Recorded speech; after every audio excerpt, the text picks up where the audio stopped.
우리 옆에 뒤에 인사하십시다. 참 잘 오셨습니다. 오늘 최고 은혜 받읍시다. 자, 인터넷에 검색해 보니까 우리 한국의 1등이 꽤 많아요. 하여튼 우리 한국 민족은 대단한 사람들입니다. OECD 국가 가운데 나쁜 것도 1등이고 좋은 것도 많지만 나쁜 게 더 많은 것 같아요. 보니까 자살률 1등, 영광스럽죠. 이혼율 제1등, 그 다음 보니까 또 고령화 제1등, 자동차 사고 제1등, 개인량 술 소비량 제1등. 하여튼 대단한 민족입니다. 근데 하나님 우리 민족을 진짜 축복하시는 것 같아요. 이래도 이 세공만 할 수 있다 하나님 축복하셨거든요. 하나님 은혜라 생각합니다. 가만 보니까 세상의 인간의 지식은 이렇게 발전되고 기술은 눈부시게 발전이 되는데 세상은 갈수록 문제는 많아지고 심각해집니다. 그렇잖아요. 또 우울증을 보니까 얼마나 심각한지 앞으로 잘못하면 이 지구는 거대한 정신병동이 될 수도 있어요. 이 문제는 점점 심각해집니다. 영적 문제는 날이 갈수록 심각해집니다. 그 원인이 뭘까요? 많은 학자들이 이런저런 분석을 하고 여러 가지 대안들을 제시합니다. 그런데 이게 해결이 안 되거든요. 성경에만 그 답을 제시합니다. 이게 근본 문제가 뭐라고요? 창세기 3장 문제. 하나님을 떠났기 때문에. 누구 말을 듣고요? 사단에게 속아서 사단의 말을 듣고 하나님을 떠난 그때부터 이 땅에 모든 문제가 다 들어왔습니다. 그래서 하나님은 처음부터 이 문제에 대한 해결책을 제시했습니다. 그게 창세기 3장 15절입니다. 앞으로 여자의 후손으로 원죄 가운데 빠져있는 아담의 후손으로 오면 안 돼요. 여자의 후손으로 메시아 그리스도가 오실 것이다. 그분이 오시면 너희를 넘어뜨렸던 사단의 권세를 완전 박살낼 것이다. 그래서 창세기 3장 21절에 피제사를 드리면서 오실 메시아 그리스도를 바라보아라. 성경은 그 이야기입니다. 오늘 우리는 이제 출애굽기 쭉 이 성막에 대해서 생각하는 중에 제사장에 관해서 지금 생각하고 있습니다. 첫째로 출애굽한 이스라엘에게 왜 성막과 제사장을 세우셨나요? 왜 성막을 주셨을까요? 지금 가나안 들어가기도 바쁜데 시내산 앞에 그들을 다 모아놓고 1년간 머물게 하시면서 하나님이 모세를 2번이나 시내산에 불러 꼭대기에 부르셨잖아요. 뭘 주었습니까? 40일 동안 하나님께 집중시키면서 성경을 자세히 보니까요. 모세는 그때 밥도 먹지 않고 물도 마시지 않고 그 하나님의 그 영광 앞에 집중하는데 아마 잠도 안 주무신 것 같아요. 이 40일을 잠도 안 자고 먹지도 않고 마시지도 않고 오직 하나님께 집중했다. 엄청나겠죠. 그래서 뭘 주셨다고요? 하나님 나라의 헌법과 같은 십계명과 율법을 주었습니다. 십계명은 하나님 나라의 헌법이요. 거기에 따른 많은 율법들을 주었습니다. 율법의 핵심이 뭐라고요? 그리스도를 깨달으라고. 율법을 제대로 봐버리면 나는 어쩔 수 없는 창세기 3장 저주에 있는 죄인이구나. 죽을 수밖에 없구나. 그래서 율법이 어떤 기능을 한다고요? 여기 있으면 죽으니까 모든 문제 해결자이신 그리스도로 나아가라. 그런 몽학선생, 초등교사 역할을 하는 게 율법의 역할이에요. 율법도 복음을 깨닫게 하는 거죠. 율법을 주셨고 그 다음 대부분의 시간을 하나님 뭘 보여주셨나요? 성막에 대한 이 설교 도면을 완성들을 아마 모세의 머릿속에 탁 박히도록. 그 당시 모세가 가나안에부터 40세까지 어디서 교육받았다고요? 애굽의 최고의 왕실 대학에서 이 왕실 그 교육을 받은 겁니다. 최고의 교육 받은 거예요. 그때 애굽이 최고의 나라입니다. 대단한 나라입니다. 그때 세우는 피라미드 한번 보세요. 지금도 불가사입니다. 그렇잖아요. 이런 모든 교육을 다 받은 모세는 최고 교육을 받은 겁니다. 이게 이제 이런 어떤 것을 바탕으로 해서 그 설교 도면이 아니고 모세에게 아예 딱 그 뇌리 속에 도장 새기듯이 탁 박히도록요 이 성막에 대한 지금으로 하면 막 3디멘전으로 총입체적으로 이걸 딱 보여주신 것 같아요. 거기에 모세가 집중한 겁니다. 그리고는 내려와서 뭐 했다고요? 한 6개월 정도는 성막을 짓습니다. 그 재료가 다 어디서 나왔다고요? 애굽에 나올 때 다 같이 나왔잖아요. 그때 애굽에 모든 은금, 보화, 좋은 거 싹 다 같이 나왔잖아요. 그걸 가지고 이제 성막을 6개월 정도 짓습니다. 성막이 그만큼 중요하기 때문입니다. 성막이 다 완공되자 성막 봉헌 예배를 드리고 그리고 성막에 대한 사용 설명서가 레위기입니다. 이 제품이 있으면 제품의 설명서를 반드시 부착해야 되잖아요. 성막에서 이렇게 예배해라 라고 하신 것이 바로 레위기입니다.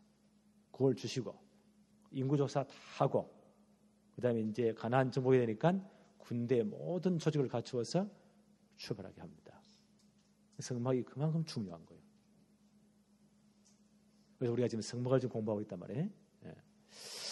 성막은 한마디로 말하면 모든 문제 해결자이신 창세기 3장 15절의 주인공이신 예수 그리스도와 그가 완성하실 복음을 설명하는 하나님 주시는 완벽한 시청각 교재이다. 다시 한번 말씀드립니다. 성막이 뭐라고요? 창세기 3장 15절의 주인공이신 예수 그리스도와 그가 완성하신 복음을 설명하는 하나님 주신 완벽한 시청각 교재가 성막입니다. 성막을 제대로 우리가 공부하면요 그리스도를 제대로 알게 됩니다. 그리고 복음에 깊은 뿌리를 내리게 돼요. 이 축복이 우리 교회에 임하기를 바랍니다. 이제 성막에서 하나님께 예배를 드리며 하나님께 제사하는 사람이 누구라고요? 그분이 제사장 드립니다. 오늘 아론과 아들들을 제사장으로 세우는 겁니다. 아론을 대제사장으로 아들들을 일반 제사장으로 위임하는 오늘 그 장면입니다. 제사장이 왜 중요합니까? 영원한 큰 대제사장이신 예수 그리스도를 예표하는 인물이 제사장들입니다. 그 제사장이 굉장히 중요해요. 그래서 오늘 제사장을 관유, 올리브유를 기름 머리에 부어서 제사장을 위임해라. 오늘 본문 말씀 한번 볼까요? 출애굽기 29장 1절로 3절 한번 봅시다.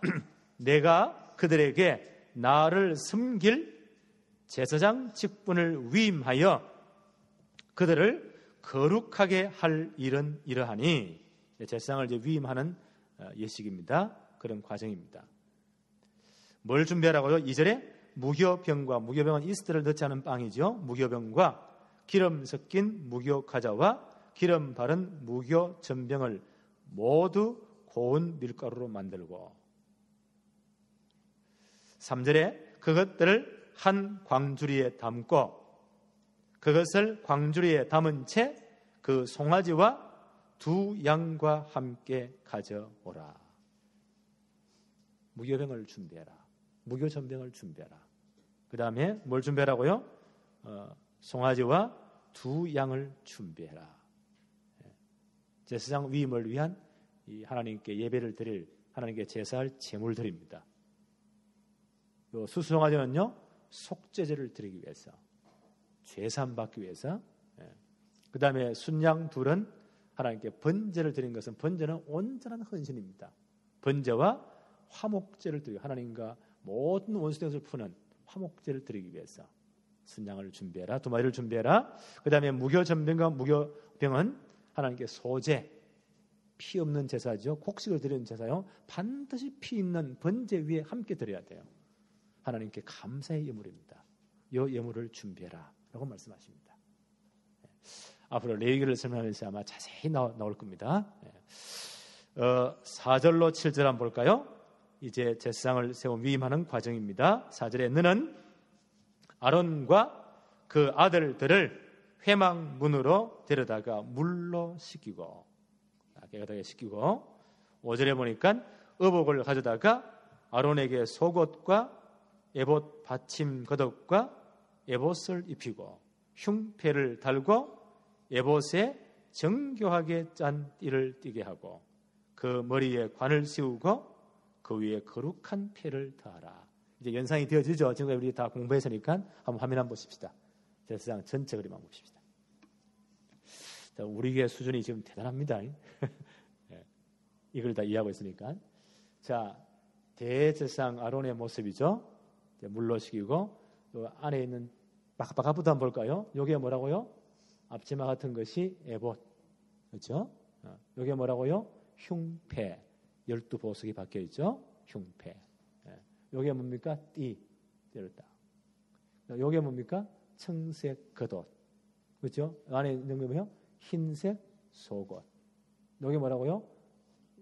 관. 이게 뭐라고요? 거룩한 패. 대제사장의 모습입니다. 연상이 되어집니까?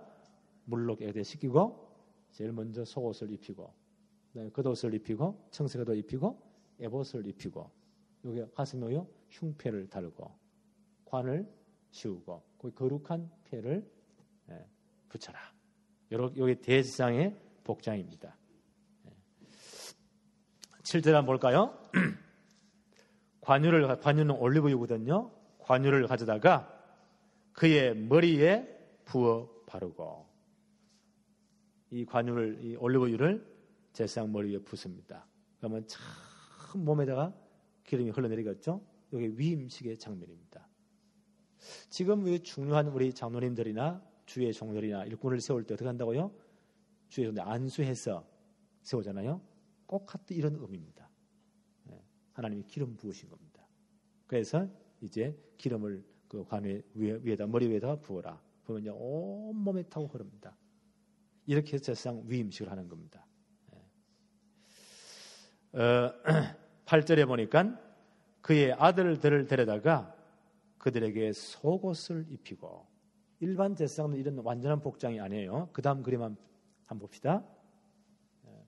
일반 제사장들 흰 속옷만 입습니다. 8절 한번 보세요. 그의 아들들을 데려다가 그들에게 속옷을 입히고 9절에 아론과 그의 아들들에게 띠를 띄우며 띠가 없네요. 띠를 띄워야 됩니다. 성경을 좀 자세히 보기 분들 그림을 그려야 되는데 띠를 이렇게 띄웁니다. 여기다 띠를 이렇게 띄웁니다. 9절 한번 자세히 보십시다. 아론과 그의 아들들에게 띠를 띄우고 관을 씌우고 흰 관이죠. 관을 씌우고 그들에게 제사장 직분을 맡겨 영원한 규례가 되게 하라. 너는 이같이 아론과 그의 아들들에게 위임하여 거룩하게 할지라. 제사장 직분을 행하도록. 이 그림이 좀 이상한 게 있죠. 일반 제사장은 여기 없어요. 거룩한 패 여기 없습니다. 이 그림 그리는 분들이 성경을 좀 자세히 봐야 되는데 저는 눈이 크거든요. 말은 못해도 보는 걸 굉장히 자세히 봅니다. 성경은 자세히 봐야 돼요. 제사님 그림에도 이거 빼십시오. 흰 관반이. 그리고 띠를 띠어야 됩니다. 일반 제사장들, 아론의 아들들이고 아까 본 그 그림은 대제사장 아론의 복장이고. 자, 앞에 그림 한번 띄워주십시오. 대제사장과 일반 제사장이 이제 구별이 되었죠. 이 옷을 다 입히고 제사장을 그렇게 이제 위임할 때 뭘 붓는다고요? 머리 위에 관유, 올리브유를 부어서 위임을 합니다. 하나님의 이제 성령으로 기름 부음과 똑같은 의미죠. 그래서 거룩한 제사장 직분을 이제 위임하게 합니다. 기름 붓는 게 굉장히 중요한 키입니다. 구약 성경에 보니까 기름 부어 세운 3가지 직분이 있어요. 3직분. 우리는 많이 들었잖아요. 누구를 세울 때? 왕을 세울 때 기름을 붓습니다. 하나님의 성령으로 기름 부어서 하나님이 세웠다는 그런 표시입니다. 그 다음 누구를 세울 때요? 선자를 세울 때 기름 부어 세워요. 그 다음에 제사장들을 세울 때 기름 부어 세웁니다. 그래서 예수가 그리스도이다. 그 말은요. 그리스도 그 말은 기름 부음 받은 자입니다. 예수님이 기름 부음 받은 자다. 예수님은 영원한 왕, 영원한 선지자, 영원한 제사장이시다. 라는 의미가 있습니다. 예수님이 사역 초창기에 가이사랴 빌립보 지방을 지나시면서 중요한 질문했잖아요. 사람들이 나를 누구라고 하더냐? 전부 다 헛소리합니다. 맞는 것지만 아니요. 그때 예수님 묻잖아요. 너희는 나를 누구라고 생각하느냐? 그때 베드로가 얼마나 정확한 답을 합니까? 주님은 그리스도시요 살아계신 하나님의 아들이십니다. 그 말은 주님은 기름 부은 자시요 우리의 영원한 왕이시요 영원한 선지자시요 영원한 제사장입니다. 구약시대에 그런 많은 직분들을 세워도 이 문제가 창세기 3장으로 해결이 안 됐어요. 이 문제를 진짜 해결하려면 영원한 왕, 영원한 선지자, 영원한 제사장으로 오셔야 됩니다.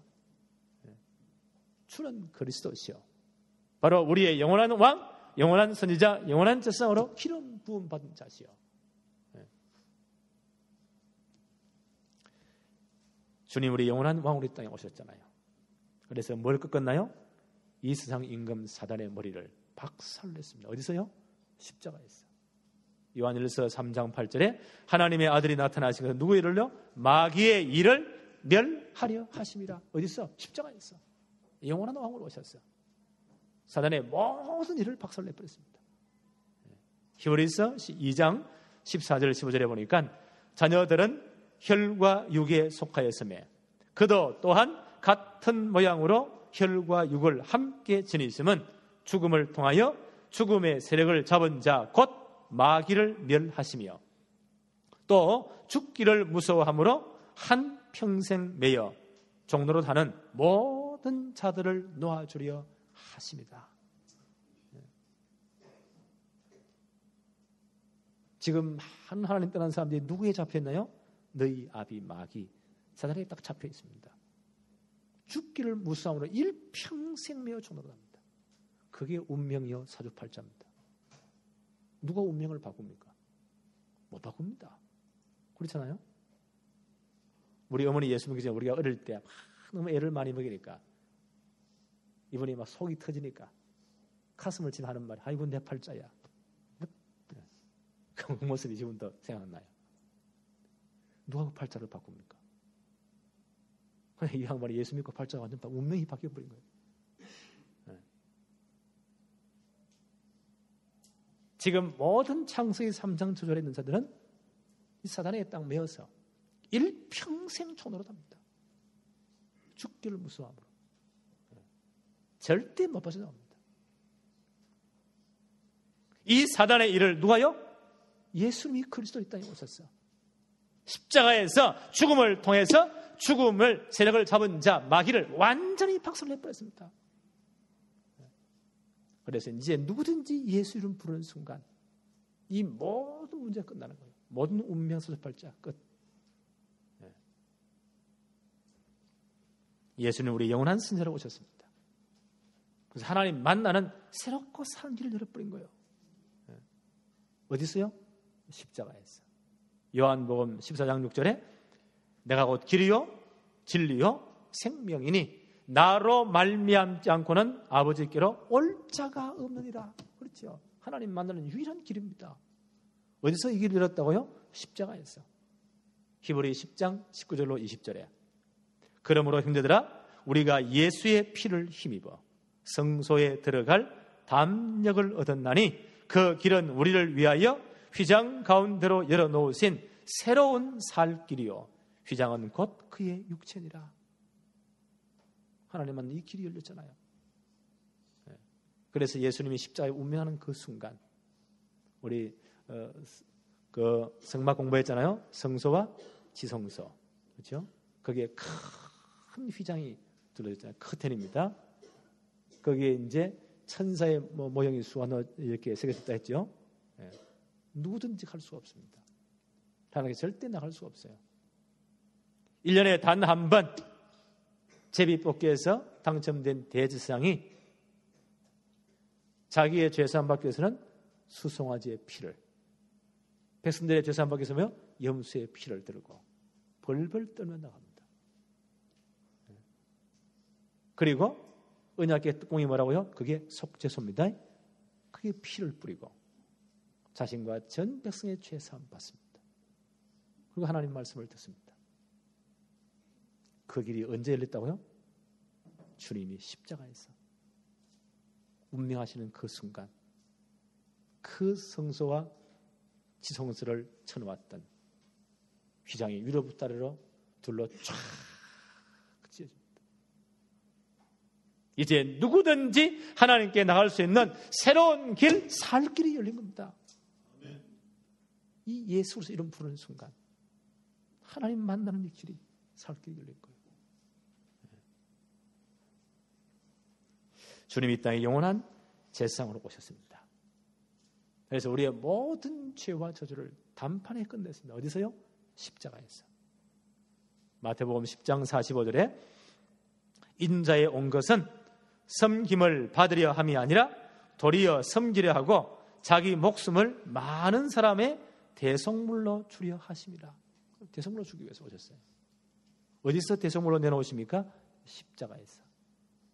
히브리서 9장 11절로 12절에 그리스도께서 장래 좋은 일의 대제사장으로 오사 손으로 짓지 아니한 것 곧 이 창조에 속하지 아니한 더 크고 온전한 장막으로 말미암아 염소와 송아지 피로 아니하고, 우리는 이거 이해되지요?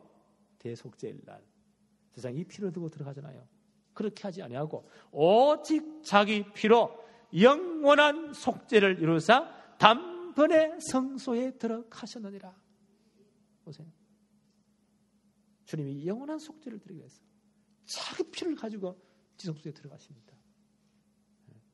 자기 피를 뿌리시고, 그게 십자가 사건이잖아요. 우리의 모든 죄와 저주를 다 끝내버렸습니다. 주님은 우리 영원한 제사장이십니다. 이 이름 부르는 순간 모든 죄와 저주 끝. 바로 제사장을 위임할 때 어떻게 했다고요? 머리에 기름을 부었다. 제사장은 누구를 예표합니까? 장차 오실 영원한 큰 대제사장이신 그리스도를 예표하는 인물입니다. 주님은 그리스도시요, 그 말은 기름 부은 자시요, 우리의 영원한 왕, 영원한 선지자, 영원한 제사장으로 십자가에서 모든 문제를 끝내버렸습니다. 그리고 복음을 완성하셨습니다. 그런데 바울은 이런 말을 합니다. 바로 이 부활하신 주님이, 십자가에서 모든 문제를 끝내시고 부활하신 주님이 교회의 머리가 되신다. 교회의 머리가 되신다. 에베소서 1장 22절 23절에 이렇게 말씀합니다. 또 만물을 그 발 아래 복종하게 하시고 그를 만물 위에 교회의 머리로 삼으셨느니라. 교회는 그의 몸이니 만물 안에서 만물을 충만하게 하시는 이의 충만함이니라. 이 부활하신 주님을 뭘로 세웠다고요? 교회의 머리로 세웠습니다. 교회는 뭐라고요? 그의 몸이다. 이 보이는 요것은 예배당, 예배 드리는 처소, 그렇죠? 예배당이라는 말이 더 좋은 것 같아요. 예배당, 집당자를 써가지고. 교회는 뭐냐? 하나님의 구원받은 백성들의 요 모임, 요 모임이 교회입니다. 이해하셨죠? 그게 머리가 누구시라고요? 예수 그리스도. 그래서 구약의 제사장은 누구를 예표한다고요? 장차 오실 그 영원한 큰 대제사장이신 그리스도를 예표하는 인물입니다.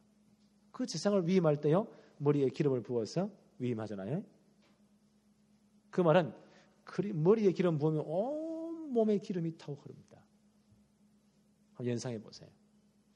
그래서 아론의 머리에 기름을 부을 때 흘러 타오르는 모습들을 이렇게 시편 133편 2절에 이렇게 말씀합니다. 머리에 있는 보배로운 기름이 수염 곧 아론의 수염을 흘러서 그의 옷깃까지 내림과 같다. 전 몸을 타고 흐르는 겁니다. 그래서 예수 그리스도의 기름 부으심이, 보세요, 우리 전 몸을 타고 와서 성도에 다 기름이 부어지는 겁니다. 그래서 베드로 사도는 베드로전서 2장 4절 5절에 사람에게 버림바 되어서나 하나님께는 택하심을 입은 보배로운 산돌이신 예수께 나아가 너희도 산돌같이 신령한 집으로 세워지고 예수 그리스도로 말미암아 하나님이 기쁘게 받으실 신령한 제사를 드릴 거룩한 제사장이 될지니라. 대단하죠. 그리스도가 뭐라고요? 우리의 머리. 우리가 뭐라고요? 그의 몸. 영원한 제사장이신 그리스도를 세울 때 기름 부었잖아요. 기름 부음 받았나요? 그 성령의 기름 부음이 온 몸을 타고 흐릅니다. 우리도 꼭 같은 기름 부음 받은 효과입니다. 그래서 우리가 뭐가 됐다고요? 예수 그리스도로 말미암아 우리도 거룩한 제사장이 된 겁니다. 엄청난 은혜입니다. 그렇죠? 왜요? 머리가 그리스도니까, 몸이 우리 교회니까 그 기름이 온 몸을 타고 흘러다닙니다. 그래서 우리도 똑같이 예수 그리스도로 말미암아 하나님이 기쁘게 받으실 신령한 제사를 드릴 거룩한 제사장이 될지니라. 우리 육신은 이렇게 바뀌어버린 겁니다. 누구로 말미암아? 그리스도로 말미암아. 그래서 베드로전서 2장 9절에 이렇게 선포하잖아요. 너희는 택하신 족속이요 왕 같은 제사장들이요 거룩한 나라요 그의 소유된 백성이 되었다. 이 거룩한 복음의 빛을 만방에 선포할 이 축복을 받게 되었다. 예수 그리스도로 말미암아 우리의 신분이 이렇게 변화된 겁니다. 이방인의 우리의 신분이 보세요. 이제 우리는 뭐가 되었다고요? 왕 같은 제사장의 축복을 받게 되었습니다. 아무리 어깨 힘넣어도 괜찮아요. 이 축복을 받은 사람들입니다. 그래서 세 번째, 왕 같은 제사장 된 성도의 사명이 엄청납니다. 이 축복 누려야 돼요. 올 한 해 이 축복이 누려지기를 바랍니다. 첫째, 왕적 사명과 권세를 누려야 돼요. 우리는 왕 같은 제사장들이니까 그렇잖아요. 왕적인 사명과 권세를 누려야 돼요. 로마서 16장 20절에 보니까 평강의 하나님께서 속히 사탄을 너희 발 아래에서 상하게 하시리라.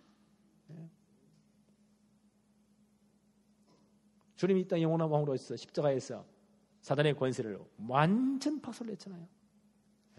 그와 똑같이 주께서 속히 사단을 너희 발 아래에서 상하게 하실 것이다. 이 축복이 누려져야 됩니다. 70인 요원을 현장 보내시면서 예수님이 다시 그들을 불러서 현장 팀사할 때 포럼할 때 그때 주신 말씀입니다. 누가복음 10장 19절에 보니까 내가 너희에게 뱀과 전갈을 밟으며 원수의 모든 능력을 제어할 권능을 주었으니 너희를 해할 자가 결단코 없으리라. 뱀 전갈 잡으러 다니냐, 그 말이 아니라 영적인 이야기입니다.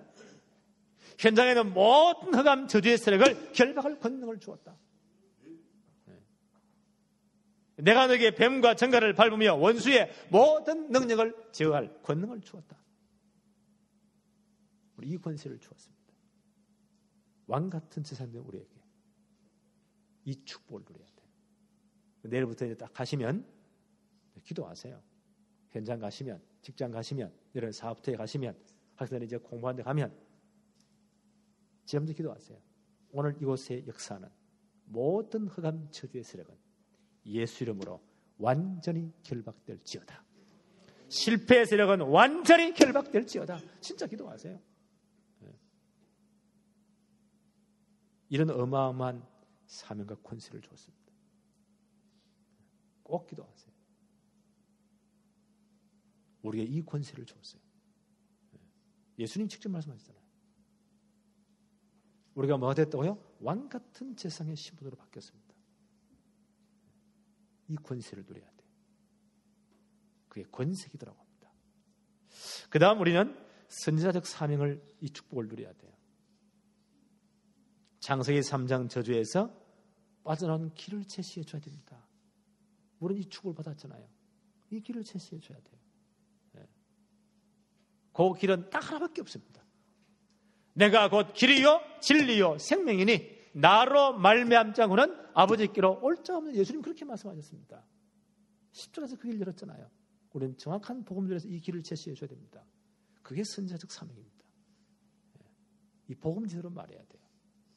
그래서 바울은 고린도서 1장 18절에 십자가의 도가 멸망하는 자들에게는 미련한 것이요 구원을 받는 우리에게는 하나님의 능력이 된다. 제대로 복음 전할 때 진짜 구원받은 사람은 이 복음을 듣습니다. 요 사명 감당해야 돼요. 그래서 고린도서 1장 21절에 하나님의 지혜에 있어서는 이 세상이 자기 지혜로 하나님을 알지 못하므로 하나님께서 전도에 미련한 것으로 믿는 자들을 구원하시기를 기뻐하셨도다. 하나님 이걸 기뻐하신대요. 네. 우리 요 사명 감당해야 됩니다. 이게 선자적 사명입니다. 디모데후서 4장 1절 5절에 보니까 바울이 디모데 목사에 이런 간절한 부탁을 합니다. 하나님 앞과 살아있는 자와 죽은 자를 심판하실 그리스도 예수 앞에서 그가 나타나실 것과 그의 나라를 두고 엄히 명한다. 너는 말씀을 전파하라. 때를 얻든지 못 얻든지 항상 힘쓰라. 우리는 항상 힘써야 돼. 범사의 오래 참음과 가르침으로 경청하며 경계하며 권하라. 왜 그렇습니까? 때가 이르리니 사람이 바른 교훈을 받지 아니하며 귀가 가리워서 자기의 사욕을 따를 서성을 많이 두고 또 그 귀를 진리에서 돌이켜 헛탄한 이야기를 따르리라. 이 마지막 시대의 특징입니다. 전부 다 땅끝으로 가버립니다. 이때 어떻게 하라고요? 그러나 너는 모든 일에 신중하여 고난을 받으며 전도자의 일을 하며 내 직무를 다해라. 그들의 정확한 복음대로 말해줘야 됩니다. 전도의 직무를 다해야 됩니다. 이 축복이 올 한 해 누려지기를 바랍니다. 그 다음 우리는 제사장적 이 사명 축복 감당해야 돼요. 언제 대제사장 아론의 이 복장이잖아요. 뭘 입었습니까? 청색 겉옷 위에 에봇을 입었지요. 그리스도를 상징합니다. 그 다음에 뭐요? 판결 흉패 네모 12보석이 달려있잖아요. 3개씩 해가지고 12지파를 상징합니다. 가슴에요 12지파를 다 안고 있는 겁니다. 그걸 품고 하나님께 예배를 나가는 겁니다. 그렇죠? 그래서 우리는 왕 같은 제사장들입니다. 여러분의 가슴에 누구의 이름이 있습니까? 중요합니다. 우리는 예수 그리스도로 말미암아 우리의 지위가 어마어마하게 바뀌었습니다. 영적으로는 왕 같은 제사장들이에요. 여러분 가는 곳에 모든 흑암이 꺾입니다. 여러분 때문에 이제 정말 하나님 만나는 길이 제시되는 거예요. 그렇다면 여러분이요 왕 같은 제사장으로 여러분의 가슴에 누구의 이름이 있냐 말이에요. 오늘 대제사장 아론이 하나님께 나갈 때 12지파를 가슴에 안고 하나님께 나가잖아요. 바울은 지금 로마에 가기 전에 로마에 있는 많은 성도들에게 편지로 이런 말을 합니다. 로마서 1장 9절 10절에 내가 그의 아들의 복음 안에서 내 심령으로 섬기는 하나님이 나의 정인이 되시거니와 하나님이 내 정인 되신다. 항상 내 기도에 쉬지 않고 너희를 말한다. 뭘 기도했습니까? 어떻게 하든지 이제 하나님의 뜻 안에서 너희에게로 나갈 길 얻기를 내가 기도한다. 정말 로마가기를 너희를 만나기를 내가 기도한다.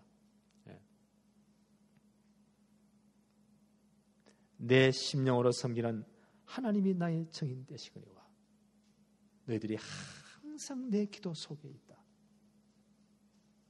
여러분의 가슴에 누구를 품고 있습니까?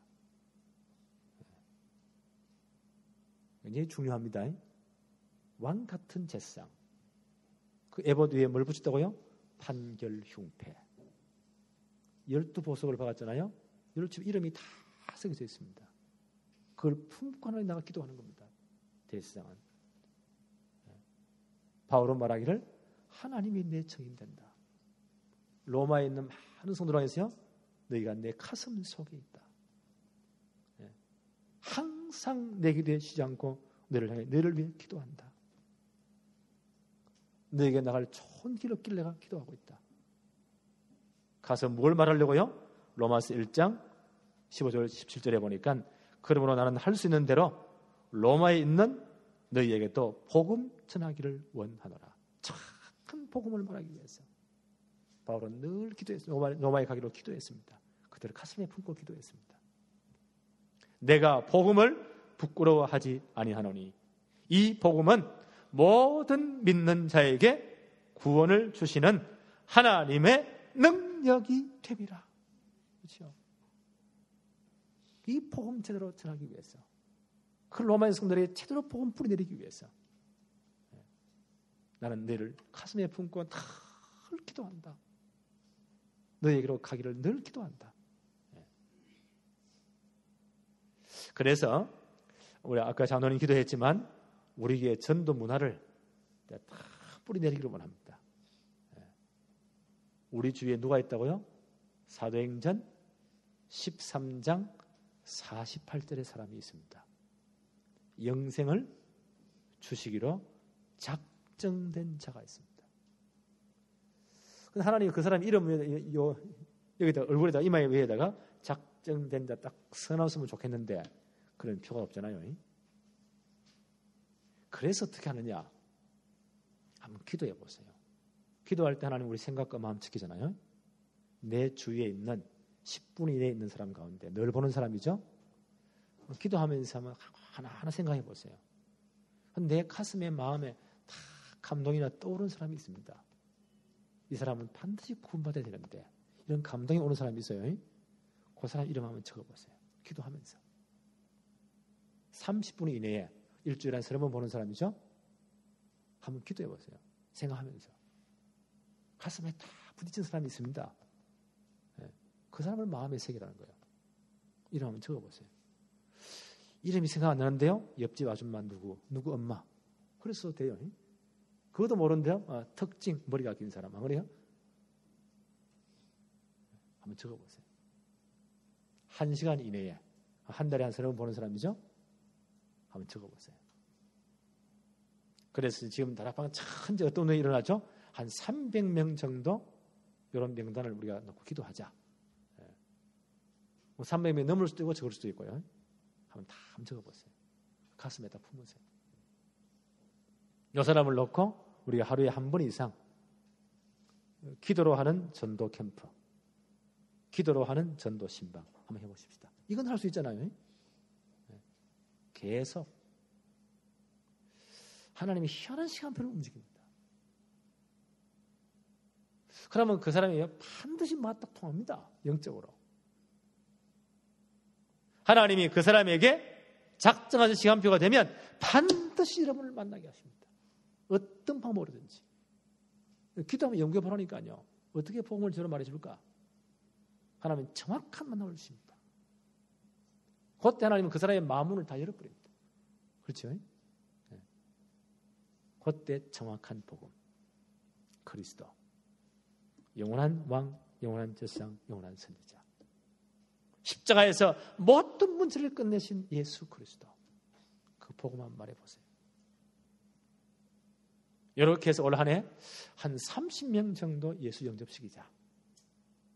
무조건 하면 좋지만 목표를 정하는 것도 좋잖아요. 목표를 정해놔야 내가 제대로 됐구나 안 됐구나 알 수 있잖아요. 네. 한 30명 정도 영접운동시키자. 딱 정하세요. 네. 꼭 우리 교회 와야 되냐? 그건 아니에요. 다 주님 몸된 교회니까. 네. 영접시켜요. 그래서 소개시키기도 하고 너무 멀다 보내기도 하고. 그 중에 누가 있다고요? 한 3명 정도 제자가 있을 것이다. 제자는 절대 시험도 편치 않습니다. 정말 그리스도 인생의 답을 딱 내리고 생을 건 사람입니다. 그게 제자요. 그 사람은 우리에게 인도하자 말이에요. 그래서 300명 명단 적고 30명 영접운동 목표하고 3명의 제자를 찾자 하면 333운동. 우리 교회는 여기 딱 통해야 됩니다. 제가 333이라니까 이게 다락방에 막 유행처럼 지금 막 번져나오고 있어요. 333운동. 우리에게는 사도행전 13장 48절 1348 콤마하고 333 운동. 우리끼리는 통하죠. 네. 여러분의 가슴에 이 사람들의 이름이 있어야 됩니다. 네. 정말 한번 기도해 보세요. 아마 올 한 해 이런 중요한 증거들이 올 겁니다. 왕 같은 세상의 엄청난 축복들 다 누려지기를 바랍니다. 기도합시다. 하나님 감사합니다.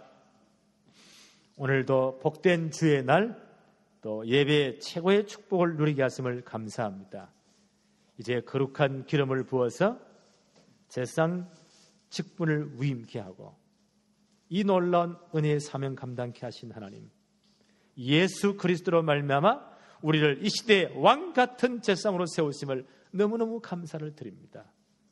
이제 최고의 축복인 사도행전 13장 48절의 사람들 이름을 적어놓고 하루에 한 번 이상 기도로 하는 전도 캠프와 기도로 하는 전도 신방이 이루어지도록 역사하여 주옵시며 하나님의 작정된 시간표에 정확하게 우리를 만나 복음을 듣고 예수 영접하는 최고의 축복을 누리게 하옵소서. 그 중에 정말 복음으로 완전 답을 내린 생을 건 제자 3명을 찾을 수 있도록 하나님이 복을 내려 주옵소서. 올 한 해 300명 임명단을 적고 30명 영접운동을 시키며 3명의 제자를 찾는 이 축복을 우리 모두가 누리도록 하나님이 역사하여 주옵소서. 예수님의 이름으로 기도합니다. 아멘.